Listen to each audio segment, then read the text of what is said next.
Because if you are strong, no one will ever ask if you are okay. Do you want to create content? Whatever it is that you want, define that. And you have to be clear. If you're not okay, di ba dapat mas mabait ka sa sarili mo? Di ba dapat mas mahal mo sarili mo pag di ka okay? Pag toxic ka na, dapat mas minamahal mo sarili mo kasi mas kailangan mo yun.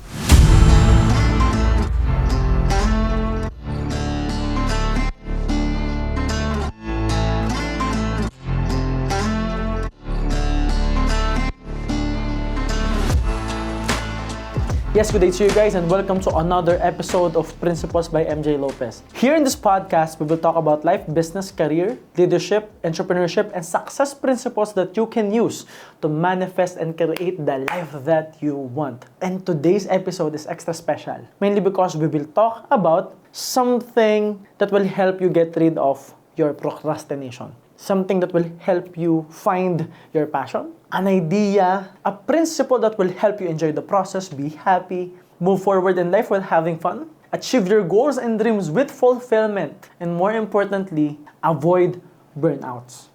Kasi alam naman natin, when we try to achieve our goals and dreams, when we try to move forward, when we build our career, build our business, sometimes, most of the time, we don't enjoy the process. Most of the time, we don't even know what we want.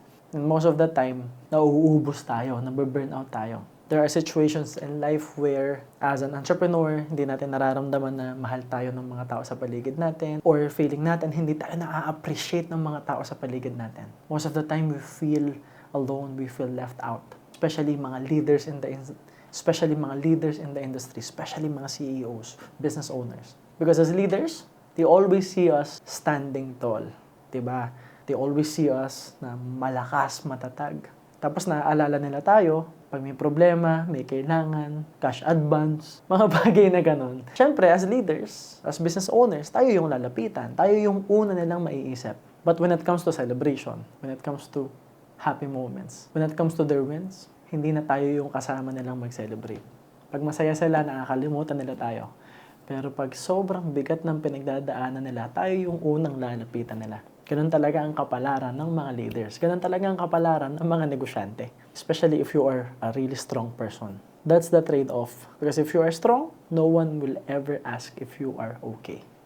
And you have to be okay with that. But the thing is, kung negosyante ka, o nagsisimula ka palang magnegosyo, o breadwinner ka, for sure nakaka-relate ka sa sinasabi ko. The bigger question now is, paano tayo makaka-move forward? Paano tayo makakalusot sa procrastination at sa burnout? Kasi dadating yung time mauubos ka eh. Feeling mo alone ka. Pag feeling mo, hindi ka na-appreciate ng mga tao sa paligid mo, mauubos ka. At pag naubos ka, magkakamali ka ng decisions. Pag nagkamali ka ng decisions, na-distract ka, mali na yung direction mo, hindi ka ngayon makakapag-create ng resulta. And then you will feel bad about yourself. And then when that happens, lalo ka nang magsa-self-sabotage. Sa bottom line, ano ang solusyon? Yan ang topic natin ngayon because we will talk about an extremely important topic na kailangan natin pag-usapan lalo't matatapos na ang taon. And that would be self-love. Yes, you have to love yourself. Sa bottom line, bakit tayo nade-drain? Bakit tayo nauubos? Bakit nababurnout tayo? Kasi feeling natin hindi nila tayo mahal. Kasi feeling natin walang nakaka-appreciate sa atin. Kasi feeling natin mag-isa tayo. So what if we can create a structure so that we will feel the love that we want, the love that we need, and the love that we deserve? And yes, there's a structure to it. There's a principle around self-love. At yan ang pag-uusapan natin. So, unang part ng self-love, which is, if you are watching this, malamang sa malamang, ina-apply mo na siya ngayon, that would be growth. And yes, we also have a vlog about this. But yeah, growth muna tayo. Growth means long-term happiness for me. Because progress equals happiness. If there's progress, you will be happy. Think about it. Bakit ba tayo nababurnout? Pag wala tayong nakikitang magandang resulta, pag walang progress sa buhay natin, pag walang nangyayaring bago, pag hindi tayo umuusad, nakakapagod yun. Kasi syempre, di ba, effort tayo ng effort. Kahit hindi tayo okay, mag-e-effort tayo. Kahit hindi tayo okay, we will get things done. Kahit ang bigat ng nararamdaman natin, we will get things done. Kahit feeling natin minsan hindi tayo mahal, hindi tayo na-appreciate, we will still do our best to express love. Kahit minsan parang feeling mo hindi mo nare-receive. Kaya naman feeling mo hindi mo nare-receive kasi hindi mo binibigay yung pagmamahal sa sarili mo. Pero para mas matuto kang mahalin yung sarili mo, kailangan mag-grow ka. Why? Because growth equals more money. Growth means more income. Growth means more opportunities. And when you have more income, more opportunities, you will have the money you can spend with yourself. Kasi bottom line, ano ba yung currency natin? Hindi naman pera lang eh. Ang pinakaunang currency natin is time. Tapos we have energy. Kaya nga tayo nababurn out, nauubos yung energy natin. Diba? We also have money. Of course, mahalaga rin yung health natin, relationships natin, and more importantly, yung tinatawag na spirit, our soul. And number one, if ginagawa mo yung mga bagay na hindi mo gustong gawin, or hindi align sa purpose mo, o hindi align sa identity mo, mababurn out ka, mauubos ka, it will drain your spirit. It will close your superconscious mind. Hindi mo ngayon ma-attract yung blessing. Hindi ka ngayon align sa purpose mo. Hindi ka ngayon align sa mga taong dapat kasama mo. And that will suck the life out of you. Ano ibig sabihin? For us to be happy long-term, kailangan ma-achieve natin itong tinatawag na congruence. Alright? Drawing natin ulit yung tao. Alam niyo na to. If you're watching my videos, if you're attending my seminars, you already know this, no? So we have here the mind, the heart, and the body. Alright? That would be thoughts, emotions, and actions.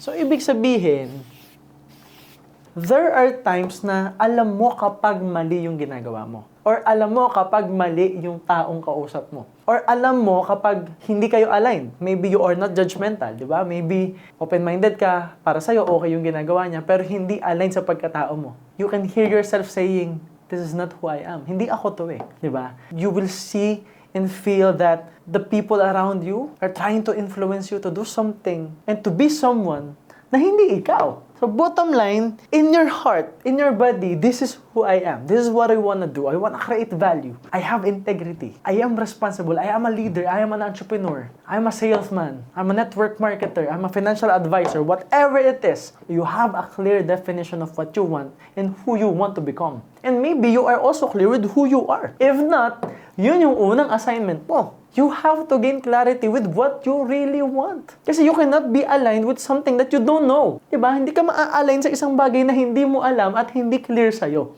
So you have to be clear. Now, hindi ko masyadong hahabaan dito sa topic na to kasi na-topic na natin to before. But just to give you the idea, you have to be specific and clear with what you want. What do you really want?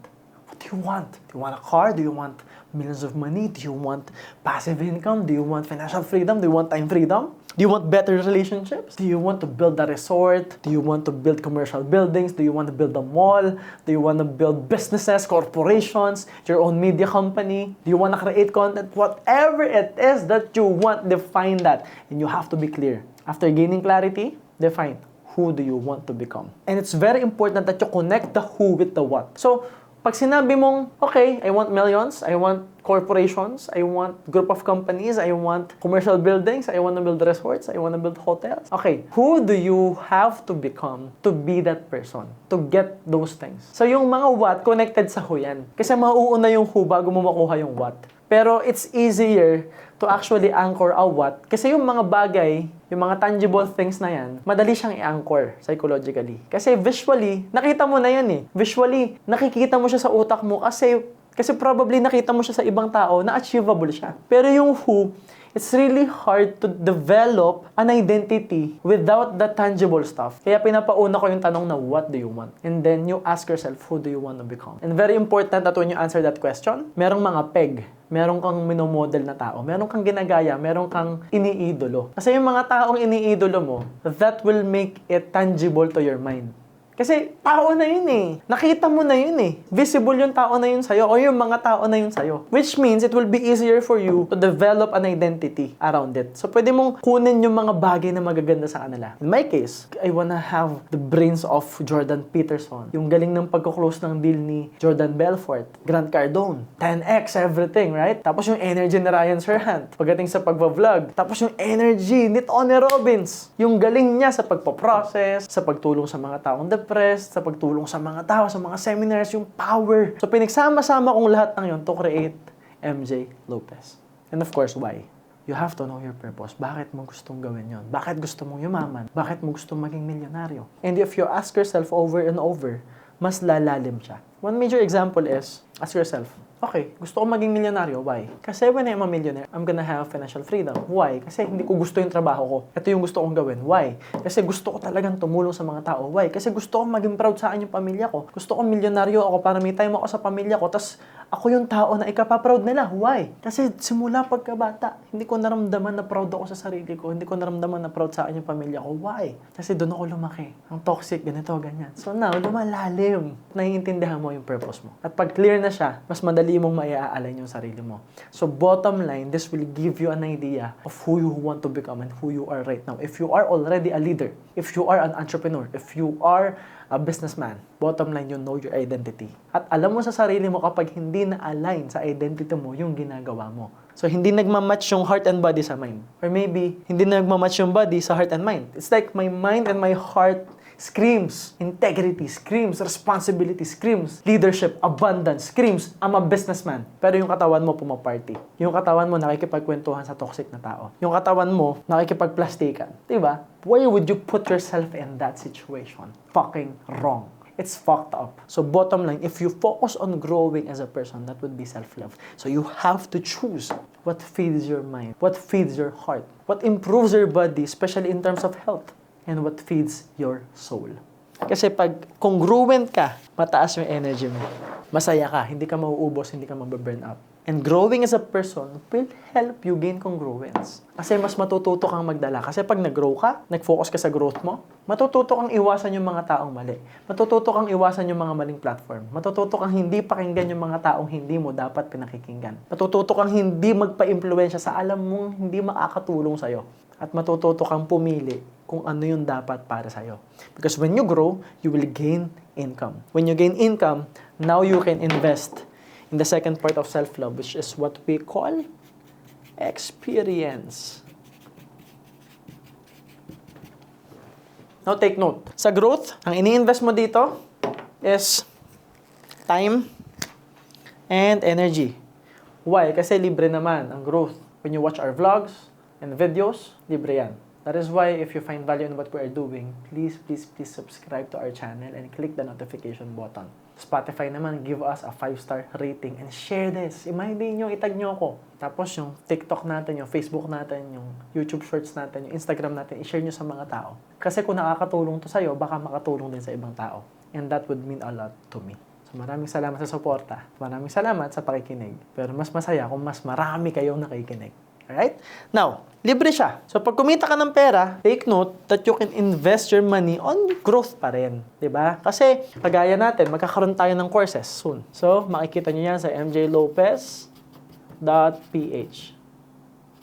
Ayan. So, you can attend seminars, you can attend workshop, you can attend our masterclass, you can attend our masterclass. If you are a member of Worldwide Entrepreneurs, pwede kang mag-WeLead. Pwede kang mag-member sa We para maka-join ka sa exclusive community.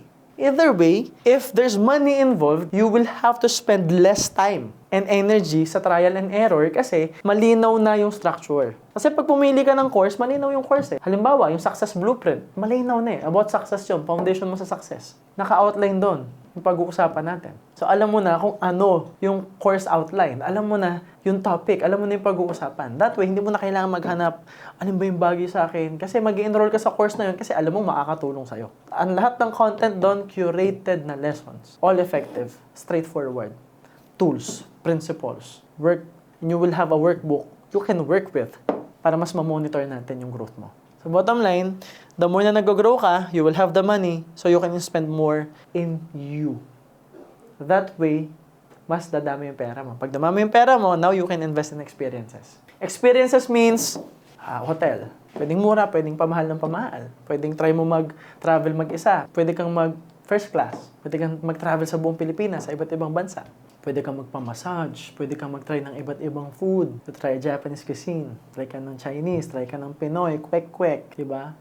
Sundot kulangot. Tokoneneng. Ramen. Samgyup. Wagyu beef. Whatever it is that you want. Because the experience will help you gain clarity with what you want. Kasi the more that you experience stuff, may mamimit kang iba't ibang mga tao. And doon mo malalaman yung alignment. Diba? So, halimbawa, nag-try ka sa fitness, mamimit mo yung mga taong mahilig sa fitness or mga negosyante na nagtatry din maging healthy. Pag nag-try ka mag-travel, makikita mo yung mga taong mahilig din mag-travel or yung mga taong kagaya mo na nagsisimula pa lang mag-travel. If you put yourself in a 5-star hotel, doon ka nag-dinner, nagkumagahan, mamimit mo yung mga sobrang yayaman, may nagbebentahan ng relo, may nagsishare ng koleksyon nila, may bilihan ng resort, may bilihan ng lote, may usapang billion. Bottom line, you will gain the experience. And now, mafe-feed ngayon yung soul mo. Mafe-feed ngayon yung mind, heart, and body mo. That way, you will be aligned with what you want. Because now, you have the experience of what's possible. You have the experience, the things that you can do for yourself. And bottom line, there are times that the experience itself will help you grow. Kasi nga, dyan kami mamimit na iba't ibang tao. And guess what? Yung relationships mo, mag-i-improve din through experience. Why? Kasi the more that you experience stuff, the more that you will learn as a person. And the more that you learn, the more that you will grow. The more that you will grow, the more that you will be able to handle relationships. At pag mas marami kang pera, because of the growth and experience, maisasama mo ngayon yung pamilya mo sa travel. Maisasama mo yung pamilya mo sa mga pupuntahan mo sa 5-star hotel, sa mga experiences na gusto mong ibigay sa kanila. And bottom line, money can be correlated to self-love. But you have to choose to love yourself first so you can generate more money. Kasi hindi mo maa-attract yung abundance sa buhay mo kung hindi mo mahal yung sarili mo dahil feeling mo hindi mo deserve. Feeling mo hindi mo deserve ng pera. Feeling mo hindi mo deserve ng abundance. Feeling mo hindi mo deserve ng opportunities. But if you learn how to love yourself, you can then say towards yourself that I deserve it. And bottom line, in terms of experiences, you have to be aware. Because there are people na mas gusto nilang mag-isa. There are people na gusto nilang may kasama. There are people na nadadrain sila pag mag-isa. There are people na sobrang nadadrain pag kasama yung pamilya nila. Now, improving your relationships doesn't mean kailangan laging kasama mo pamilya mo, ha? Kasi if it's not working for you, friendships hindi nag-work sa'yo pag lagi mo silang kasama. Kailangan mo munang piliin yung sarili mo. You have to say yes to you first. One major example is, halimbawa, sobrang gusto mo mapag-isa, gusto mo ng space mo, edi buy your own shit. Diba? Bumukod ka ng tirahan mo. Pero that doesn't mean pababayaan mo yung pamilya mo. Ngayon, halimbawa, walang-wala ka pa. Loving yourself means you're gonna be honest with them. You're gonna be authentic. Sabi nga ni William Shakespeare, diba? To thine own self be true. Kausapin mo parents mo, Ma, Pa, di mo na ako makakapagbigay. Please do your best. I'm gonna do this for me. Para pag sobrang galing ko na at sobrang dami na ng pera ko, sa ako kayo tutulungan. Pero Ma, Pa, uunahin ko muna sarili ko. At tandaan mo, you are not an insurance policy. Yes, walang masama kung mahal mo magulang mo. Dapat lang.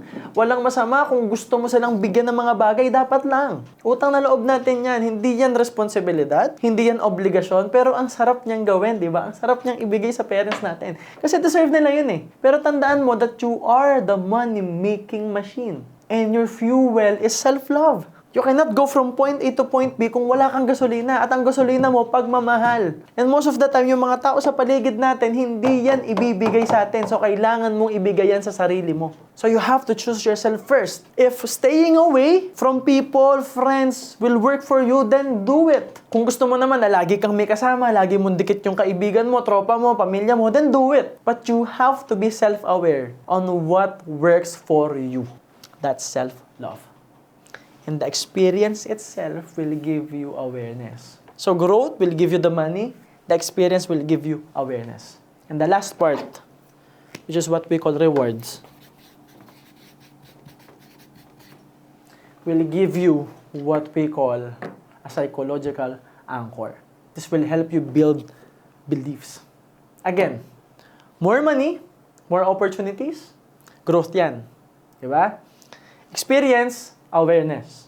But the reward will give you more energy, will build a new belief, will help you build a new psychological anchor towards stuff, toward things, toward experiences and growth.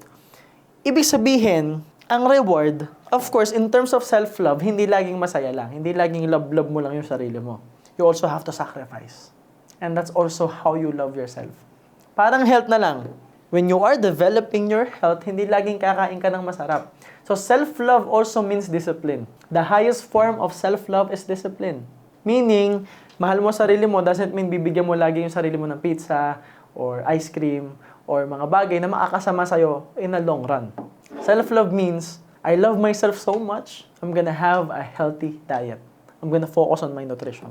I'm gonna work out. I'm gonna invest my time in working out, jogging, exercising, preparing a meal plan. Iwas muna sa carbs, iwas muna sa sobrang daming fats. So bottom line, that requires sacrifice. So sa una, masasaktan ka, there will be pain. Part yun ng growth mo. So self-love also means na masasaktan ka, may hirapan ka, mapapagod ka kasi gusto mong mag-growth. Iba kasi yung nasaktan ka dahil sa kondisyon sa buhay at iba yung nasaktan ka kasi pinili mo yun. And it's actually good and healthy for you na piliin mo yung masaktan ka sa bagay na alam mong makakatulong sa'yo. It's you choosing the adversity.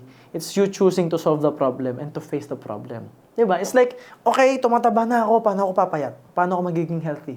Wala na akong confidence sa sarili ko, so how can I build confidence? You have to take the bitter pill. Lulunukin mo yung pait. Shit. I really have to work out. Shit, I have to have better nutrition. Shit, kailangan kong alagahan yung sarili ko. Shit, I really have to take care of myself. Kailangan kong maligo, mag-toothbrush, magpagupit. You have to do things. You have to have discipline.